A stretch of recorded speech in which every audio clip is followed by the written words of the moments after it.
অন্তর্বর্তী সরকারের প্রধান উপদেষ্টা ডক্টর মোহাম্মদ ইউনূসের সঙ্গে সংলাপে দুটি রোডম্যাপ চেয়েছে জামায়াতে ইসলাম। শনিবার রাষ্ট্রীয় অতিথি ভবন যমুনায় অন্তর্বর্তী সরকারের প্রধান উপদেষ্টা ডক্টর মোহাম্মদ ইউনূসের সঙ্গে সংলাপ শেষে সাংবাদিকদের এ কথা জানান জামায়াতে ইসলামীর আমির ডাক্তার শফিকুর রহমান।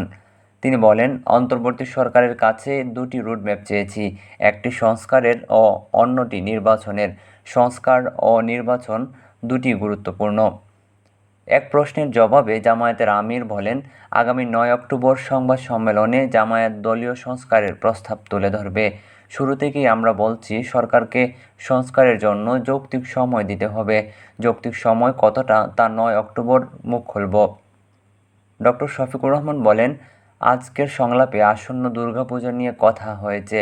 আইনশৃঙ্খলা বাহিনী ও জনগণ পূজায় নিরাপত্তা দেবে। আশা করি অভূতপূর্ব সুন্দর পূজা হবে। সংস্কারে গঠিত কমিশনগুলোর কয়েক সদস্যের আপত্তির প্রসঙ্গে তিনি বলেন, আমরা দলগতভাবে অবগত নই। তিনি আরও বলেন, এ সরকার একটা নির্দলীয় সরকার। তারা দেশ শাসনে আসেনি, দেশ শাসনের সুষ্ঠু পথ বিনির্মাণের জন্য এসেছেন। তাদের কাজ সুষ্ঠু নির্বাচনের পথ তৈরি করা। কিছু মৌলিক বিষয়ে সংস্কারের প্রয়োজন আছে।